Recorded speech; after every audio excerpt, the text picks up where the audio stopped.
लड़ते शहीद हो गए, आतंकवादियों से M4 राइफल छीन लिए, ऐसे लोगों का भी सम्मान होना चाहिए। हालांकि मीडिया में ये सब चीज़ों को दब गए हैं, क्योंकि जब ये दिखाएंगे तो पाकिस्तानियों का भी मनोबल टूटेगा। पहले ऐसे लगता था पाकिस्तानियों को न कि कश्मीर के सारे लोग पाकिस्तान का साथ देंगे, अब ऐसा नहीं है। हम तो महाराष्ट्र सरकार का भी धन्यवाद देते हैं, एक नाथ शिंदे जी का, जिन्होंने ऐलान किया है कुछ पुरस्कार राशि देने के लिए ऐसे परिवार को और इनका टूटा हुआ मकान भी बनाने की बात कहे हैं। देखिए, इस बार का मामला थोड़ा अलग था। जब ये हमला हो रहा था तो इससे काफी दूर श्रीनगर है, इससे काफी दूर श्रीनगर, श्रीनगर का लाल चौक का एरिया हमेशा चहल पहल रहता है, लेकिन वो एक हफ्ते तक श्रीनगर की सड़क शटर डाउन रहा, ये दिखाने के लिए कि ये लोग इस घटना में शहीद हुए लोगों की श्रद्धांजलि दे रहे हैं। और जमा मस्जिद के इमाम ने भी पूरे खुल के मंच से भी कहा था कि इस तरह की किसी भी घटना को पाकिस्तान अगर अंजाम देता है तो इस सब चीजों को कभी एक्सेप्ट नहीं।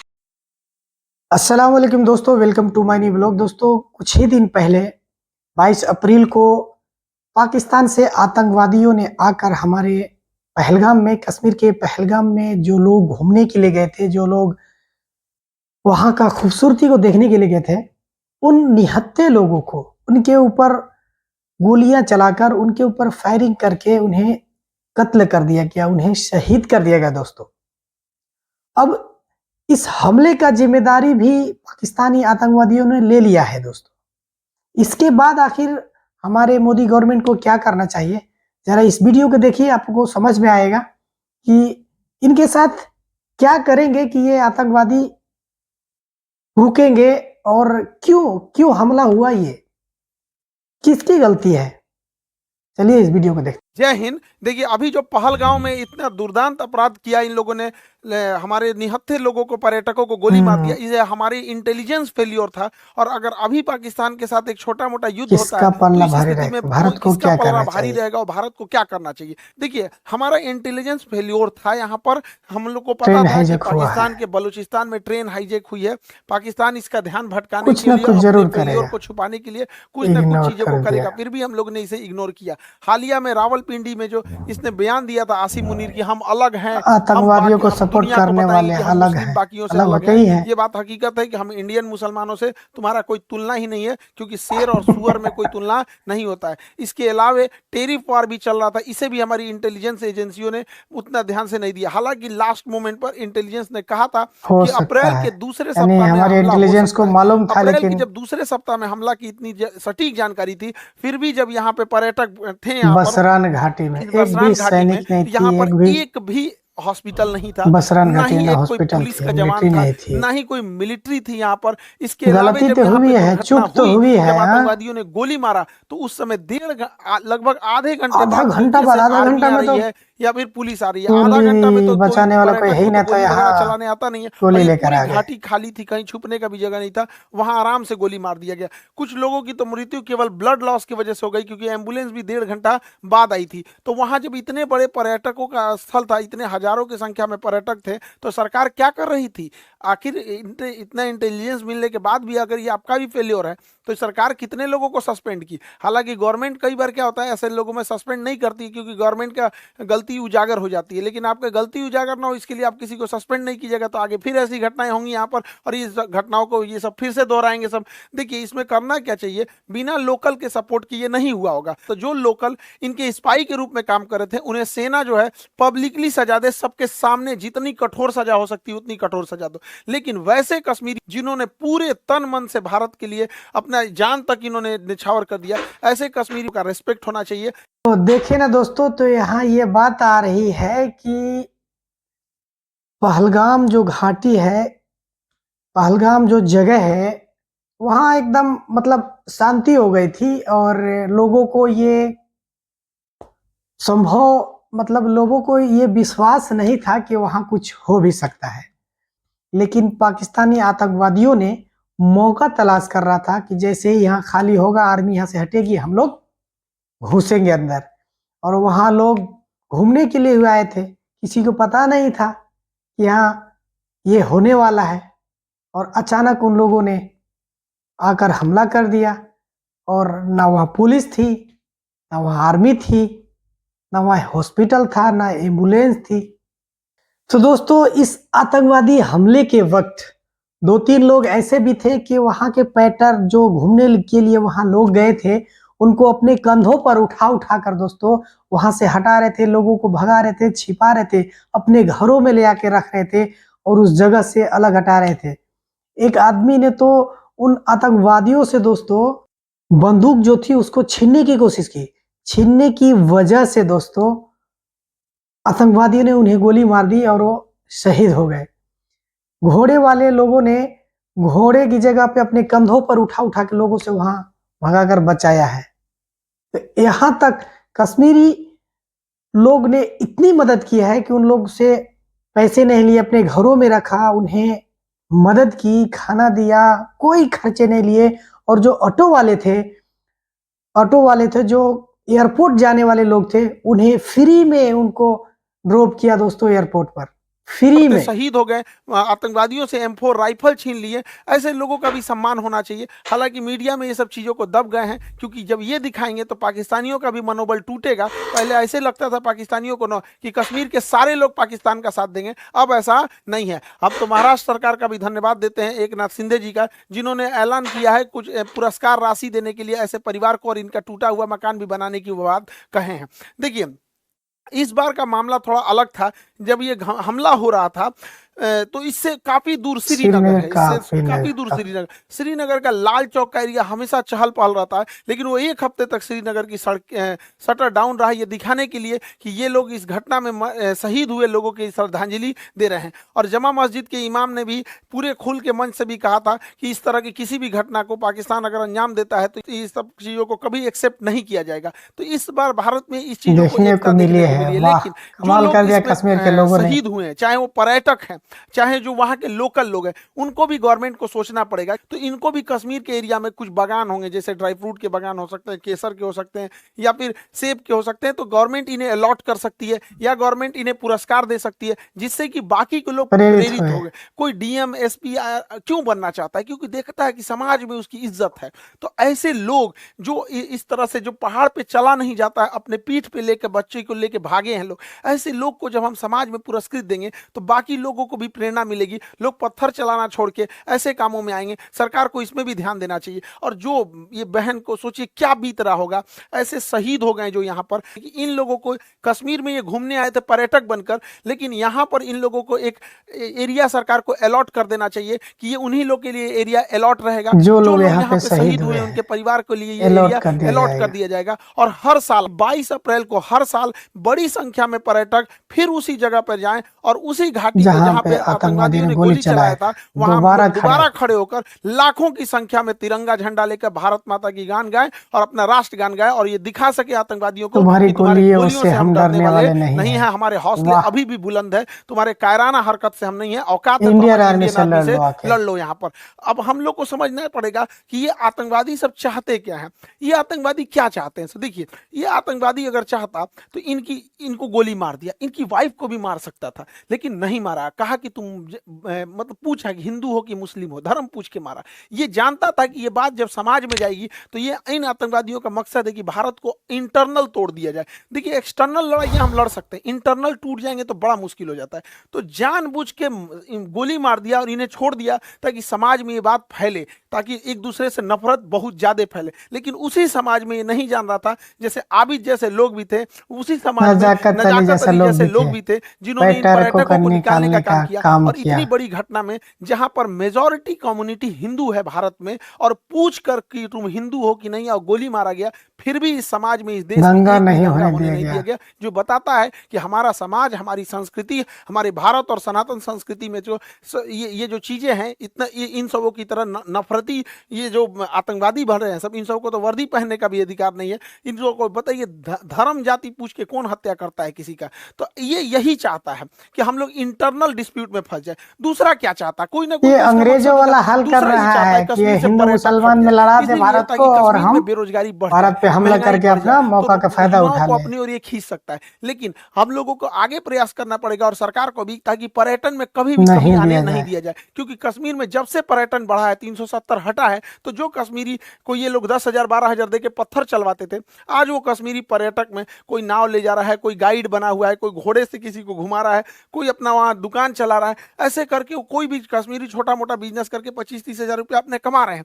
धीरे धीरे जब वो सेटल्ड हो जाएंगे तो अपना घर बनाएंगे, अपने बच्चों को पढ़ाएंगे, अपने लिए कुछ गाड़ी घोड़ा खरीदेंगे, फिर उनकी लाइफ होगी तो वो समझ में कश्मीरियों को आएगा। समझ में आएगा कि पाकिस्तानी उनका ब्रेन वॉश करते हैं, फिर उनको लगने लगेगा कि नहीं, हमको ये सब आतंकवादी पत्थर नहीं चलाना है, हमारा हंसता खेलता परिवार है। तो भारतीय सेना, भारत सरकार और 370 हटने के बाद बड़ी मेहनत से हम लोग ही गए। आज कश्मीरियों में पत्थर चलाने वाला इन चोटों को मिल नहीं रहे हैं सब, क्योंकि वो पर्यटन में एक दूसरे से घुले मुले हुए हैं सब। तो ये हम लोगों की भी जिम्मेदारी बनती है कि कहीं ऐसा ना हो कि इमोशन में आके, गुस्से में आके हम लोग इस सब इन आतंकवादियों के ट्रैप में फंस जाए। इस ट्रैप में हम लोग को नहीं फंसना है। अब जैसे सिंधु जल समझौता 1960 में था, इसके तहत क्या था, इन यानी सिंधु, झेलम, चिनाब, इन नदियों का पानी का अधिकार मिल गया था पाकिस्तान को, और सतलज, ब्यास, रावी, इसके पानी का अधिकार मिला था इंडिया को। वो भी हम लोग इसका पूरा यूज नहीं कर सकते थे, लेकिन भारत ने इनमें बहुत सारे डैम बना दिए, सलाल डैम, बेलगिहार, दुलहस्ती, किशनगंगा परियोजना, कई सारे डैम बना दिया।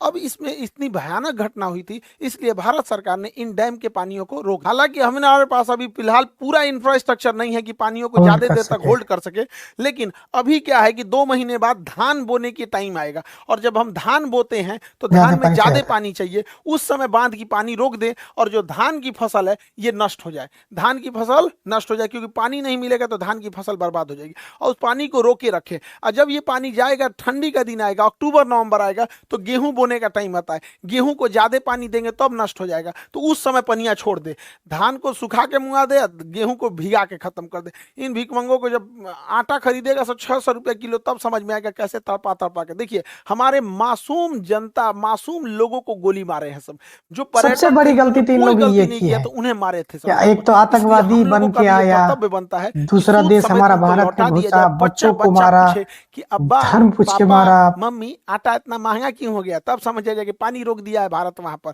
ये करना चाहिए। और यहाँ पर बांध का इंफ्रास्ट्रक्चर बना के इन बांध को रेगिस्तान में, राजस्थान के थार मरुस्थल में इंदिरा गांधी के पैरेलल कई नहरें बना के रेगिस्तानी एरिया में भर देना चाहिए। यहाँ के रेगिस्तान में रहने वाले लोगों को पानी की बहुत किल्लत होती है, तो हम ये पानी अपने दुश्मन देश को क्यों दे, जब हमारे पास इंफ्रास्ट्रक्चर यहाँ, हालांकि हमारे पास अभी इतना इंफ्रास्ट्रक्चर नहीं है, लेकिन ये लॉन्ग टाइम है, रेगिस्तान में हम लोग को इन पानियों को भेज देना चाहिए। और जो भी पानी जो यहाँ पाकिस्तान जा रहा है, उसको जब हम इधर डाइवर्ट करेंगे तो इस एरिया में, पंजाब और राजस्थान की इस एरिया में जो कागज उद्योग है, लुगदी उद्योग है, कार्टून बनता है, कागज बनता है, ये सब में सबसे ज्यादा पानी की खपत होती है। 2014 यूपीएससी में क्वेश्चन पूछा था कि सबसे ज्यादा पानी की खपत किसमें होती है, कागज एवं लुगदी उद्योग, ऑप्शन बी पे लिखा हुआ था। तो इस एरिया में कागज वगैरह का उद्योग डालना चाहिए जिसमें पानी की हैवी खपत है, वैसे एरिया में नहीं डालना चाहिए जहां पानी कम है। हालांकि यहाँ पर हम लोग उतना इंफ्रास्ट्रक्चर नहीं बना है, वरना इन पानियों को हम लोग दिल्ली की ओर भी मोड़ सकते हैं। वो मोड़ने के लिए जो सिस्टम आता है उसे एक्वाडक्ट कहते हैं। ये देखिए, ये एक्वाडक्ट है, ये एक्वाडक्ट के रास्ते हम पानी को मोड़ सकते हैं। और एक्वाडक्ट के रास्ते अगर हम दिल्ली यमुना में ले आ दें और यमुना में तेज गति से छोड़ दें, तो यमुना नदी में जो गंदगी की समस्या है वो तेज बहाव के कारण बह जाएगा, और आगे एक लोहे की जाली लगा दे, जिससे कि जो प्लास्टिक है, कूड़े करकट है, उसे हम रोका जा सकता है, और पूरा का पूरा पानी साफ हो जाएगा। यमुना साफ के लिए देख रहे थे, यमुना साफ करने के लिए जोड़ देंगे नदियों को, तो यमुना आराम से साफ हो जाएगी, बहाव के साथ आगे बढ़ जाएगी यमुना नदी। पाकिस्तानी सेना सोचती है कि छोटा मोटा एयर स्ट्राइक टाइप की कोई घटना हो जाए, जिससे कि पाकिस्तानी सेना का जो जनरल है आसिम मुनीर, वो अपने आप को रेलेवेंट दिखा सके कि हमारी कितनी जरूरत है, वो पाकिस्तान को कितना बचा के रखा है। लेकिन भारत को यहाँ इजराइल जैसे सोचने की जरूरत है। यदि एक भी हमला हो तो बड़ा सटीक हो, पाकिस्तान की कमर तोड़ दिया जाए। पाकिस्तान में जो बिजली घर है, भारत यहाँ से जब हमला करे तो इसके बिजली घर को उड़ा दे, जिससे कि बिजली ही ना बन पाए। और जो ग्रिड होता है, ग्रिड जहाँ से बिजली डिस्ट्रीब्यूट होती है, ग्रिड उड़ा दे। अगर बिजली घर और ग्रिड उड़ गया, अगर 10 मिसाइल ग्रिड पे मारो, 10 मिसाइल मार देना यहाँ पे बिजली घर पे, पूरे पाकिस्तान में ब्लैकआउट हो जाएगा, सोचने समझने के टाइम ही नहीं मिलेगा। और इस गर्मी के टाइम पे अगर ब्लैकआउट हुआ, यानी पूरी बिजली खत्म हो गई, तो सारे स्कूल बंद हो जाएंगे, कॉलेज बंद हो जाएंगे, railway station, airport, industry, factory, company, दुकान, सारी चीजें ठप हो जाएंगी। उसके बाद जो इसकी ऑयल रिफाइनरी, ऑयल डिपो है, ऑयल डिपो जो है, ऑयल रिफाइनरी है, इसको उड़ा देने के बाद फ्यूल खत्म। जब फ्यूल खत्म हो गया तो नई स्कूटी चलेगा, बाइक, कार, टेम्पू, मोटरसाइकिल कुछ भी आगे नहीं बढ़ पाएगा। ट्रांसपोर्टेशन को ही रोकना जरूरी होता है। जितने भी बड़े पुल होते हैं, जितने बड़े मेजर पुल हैं, इन पुल को अगर गिरा दिया जाए तो पुल को गिरा देने की वजह से ट्रेन भी नहीं चल पाएगी यहाँ से, और ना ही कोई बड़ी गाड़ियां जा पाएंगी। हालांकि ट्रेन को रोकने के लिए सबसे ज़्यादा होता है जो बड़े जंक्शन होते हैं, उनके जंक्शन पॉइंट पे अगर बम्बार्डमेंट कर दिया जाता है तो ट्रेन का आवाजाही बंद हो जाता है। तो भारत सरकार को स्ट्रेटेजिकली हमला करना पड़ेगा और नीचे से नौसेना का ब्लॉकेज लगा देना है और ऊपर से धो देना है, ताकि अगर 2 दिन के लिए भी सर्जिकल स्ट्राइक होता है तो इसका बहुत लंबा इंपैक्ट पाकिस्तानी अर्थव्यवस्था में दिखना चाहिए कि अगले 10 साल तक पाकिस्तान उसकी भरपाई ही करते रह जाए। देखिए, कश्मीर से ही ज्यादा घुसपैठ इस होने का एक बड़ा कारण ज्योग्राफिकल टेरेन है। वहां ज्योग्राफी की जो बनावट है, एक पहाड़ है, उबड़ खाबड़ है, और इसमें इतने घने जंगल है, इतना घना जंगल है कि हाथी छुप जाती है इन जंगलों के बीच में। तो इसके बीच में आतंकवादी को छुपना तो बड़ा ईजी है। तो भारत सरकार को और सेना को एक कड़ा एक्शन लेना पड़ेगा। पर्यावरण जाए साइड में, यहाँ पे पहले देश की सुरक्षा जरूरी है। वहां पे जो बॉर्डर का एरिया है, लगभग 1 किलोमीटर चौड़ाई में जितने पेड़ हैं उन सबको साफ कर देना चाहिए। इन पेड़ को साफ कर देना चाहिए। जैसे देखिए, यहाँ पर कोई भी आतंकवादी छुप सकता है, यहाँ छुप सकता है, यहाँ छुप सकता है, यहाँ छुप सकता है, लेकिन ये जो बीच वाला एरिया है, यहाँ कोई आतंकवादी नहीं छुप सकता है। तो ऐसे जो एरिया है बॉर्डर से सट के लगभग 1 से 2 किलोमीटर की चौड़ाई में पूरा साफ कर देना चाहिए जंगल। लेकिन दिक्कत यह है कि अगर साफ कर देंगे तो कोई भी आएगा तो दिख जाएगा, तो ये तो ठीक है, लेकिन दोबारा जंगल उग जाएंगे। तो ऐसे क्या किया जाता है, एक सीमेंट ब्लैंकेट आता है, सीमेंट का कंबल होता है, उसको बिछा दिया जाता है, उसके ऊपर पानी का फुहारा मार दिया जाता है। तो बरसात से पहले बिछा दे, पानी का फुहारा मारेंगे, सट जाएगा, जमीन पकड़ लेगा, फिर उसके ऊपर कोई चीज नहीं उगेगा। तो 1.5-2 किलोमीटर खाली हो गया, कोई आए दंदना दो यहाँ पर। लेकिन ये क्या करेंगे सर, फिर सुरंग खोद के अंदर से आएंगे सर, थोड़ा पैसा लगेगा। एक ड्रेजिंग मशीन आती है, जितना गहरा खोदना है उतना गहरा ये खोद सकती है, ये खोदते हुए आगे बढ़ती है। तो ऐसे क्या है कि जहां तक, क्योंकि सुरंग खोदेंगे सब, मिट्टी से खोद सकते हैं सब, तो बॉर्डर के पास इन ड्रेजर मशीनों को लगा के पूरी ड्रिलिंग कर दे और उसमें सीमेंट, रीइंफोर्समेंट सीमेंट छत डाल के और ढलैया करते हुए चले जाए। यहाँ पर अडानी के पास तो सीमेंट की कमी है ही नहीं है, सरकार उससे लेके और डाल दे यहाँ से वहां तक, पूरा अंदर अंदर दीवार टाइप का, कि नीचे से सुरंग में भी नहीं आ सकता। इससे क्या है कि थोड़े बहुत तक तो हम लोग रोक सकते हैं, ऐसा नहीं है कि कहीं से भी सुरंग खोद के वो आ सकता है। उधर पाकिस्तान का प्रधानमंत्री कहता है कि पानी रोक देने को एक्ट ऑफ वार कहते हैं। अरे बैल कहीं का, रोकने से पहले हमको ही पता था, तुम कौन सी एक्ट ऑफ वार करेगा। 71 में हम लोग मारे थे तुमको, 93,000 फौज छोड़ के गए थे। आइए तुम्हारा नया ये है, ये छर्रा को देखिए यहाँ पे, ये उसका पाकिस्तान का नया छर्रा है। ये कह रहा है कि हमसे बिना पूछे पानी रोका गया है, या तो पानी आएगा या तो वहां से नदियां बहेंगी, नदियां आएंगी। सोच रहा तू नहीं, तोरा पिए का पानी घटल है, अगर यहाँ से खून का नदी बहेगा यहाँ पे, पकलोल कहीं का। इस छर्रा को क्या बुझा रहा है, जुमा 8 दिन हुआ इसको राजनीति में हुए। एक यूरोपीय मीडिया हाउस ने पाकिस्तान के रक्षा मंत्री का इंटरव्यू लिया और कहा कि आप लोग तो आतंकवाद को बढ़ावा देते हैं, आतंकवाद का संरक्षण करते हैं, भारत में आतंकवाद भेजते हैं। तो ये बुढ़वा कह रहा है, हाँ हम भेजते हैं, 3 दशक से भेज रहे हैं, 30 साल से, और अमेरिका के और यूरोप के कहने पर भेज रहे हैं। ये बेचारी अंग्रेज पत्रकार थी, रे बकलोलिया, इसका तो मोए मोए हो गया, पूरा थुथुरे लटक गया इसका। ये सोची थी कि हम पाकिस्तान की बेइज्जती करेंगे, इसी का बेइज्जती कर दिया। इन बैलों, ये बुढ़वा के भरोसे मत रहना, ये डूबते जहाज है सब, कई आदमी को लेके डूबेंगे सब। बेचारी के चेहरे उतर गया यहाँ पे। ये क्या कह रहा है कि हम भारत पर परमाणु बम मार देंगे। तुम पहले भारत पे परमाणु बम मारोगे तो ऐसे तो चला के तो मारोगे नहीं परमाणु बम, किसी जहाज से लेके आएगा, मिसाइल से ले आएगा मारने के लिए, ऐसे तो ले आएगा नहीं, सीधा सर पर उठा के लेके आएगा। हमारे पास S-400 है, तुम्हारा जहाज उड़ने से पहले, बुढ़ऊ समझ में आ गया चाचा, जहाज उड़ने से पहले S-400 को पता चल जाता है। अगर 400 किलोमीटर के दायरे में कोई जहाज जैसे टेक ऑफ करता है पता चल जाता है, मार के गिरा दिएगा। दूसरा, ये बुढ़वा क्या कहता है, ये बुढ़वा कह रहा है कि हम 130 गो मिसाइल परमाणु बम मारेंगे। अरे बैला कहीं का, तुम भारत को मारने के लिए 130 को परमाणु बम चलाएगा, पूरा एशिया उड़ाना है क्या रे। ये बुढ़ा सटिया गया है, इसको पूरा एशिया, हम लोग को कोई जरूरत नहीं है 130 परमाणु बम चलाने की, हम लोग के लिए 5 गो एनफ है। इधर ग्वादर, इधर कराची, इस्लामाबाद, मुल्तान, लाहौर, पेशावर, यही 5-6 गो है, ये है काम खत्म। यहाँ 130 गो चलाएगा ये बैल कहीं का। देखिए, भारत सरकार को टेक्टिकली सोचना पड़ेगा, कुछ खुफिया तरीके से। देखिए, जो बंदूक की गोलियां होती हैं, अगर इनमें हम साइज थोड़ा सा बड़ा कर दे तो बंदूक के अंदर ही फट जाएगी। तो हम लोग जो पाकिस्तानी जो कश्मीर में गोलियां स्मगलिंग कर रहा है, उसके चेन में घुसना पड़ेगा।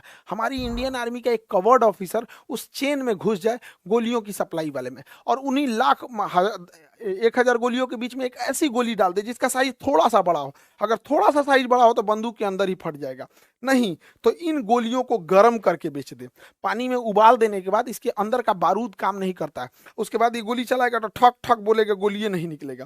तो धीरे धीरे धीरे धीरे कैसे नकली नोट मार्केट में आ जाता है तो पता नहीं चलता। उसी तरह नकली गोलियां पहुंचा देना है, जो साइज में बड़ी हो तो बंदूक फाड़ देगी, नहीं तो उबला हुआ रहेगा, पानी में उबाल देंगे, उसके बाद सुखा देंगे तो पता कौन चीज चलेगा कि अंदर का बारूद काम नहीं कर रहा है। 1,000 के बीच में से 100 गोली ऐसे ना निकाल दे तो ये हो जाएगा। लेकिन हम तो कहते हैं सरकार से कि एक छोटे साइज का नैनो चिप बनाइए, माइक्रो चिप बनाइए, जो जीपीएस सिग्नल दे सके, और इन बंदूक के पीछे बट में या कहीं पे भी उसको इंस्टॉल कर दे। उस जीपीएस सिग्नल देने वाले को जहां भी इंजीनियर देखे सब कोई सुटेबल जगह, उसके जगह पे उसको इंस्टॉल कर दे, और स्मगलर के थ्रू, अपने ही स्पाई खुफिया एजेंसी के थ्रू उन आतंकवादियों में बंटवा दे राइफल। अब ये ससुरा राइफलवा में जीपीएस लगल है, अभी जहां जहां आतंकवादी जाएगा सब ना वो जीपीएस ट्रैक करते रहेगा।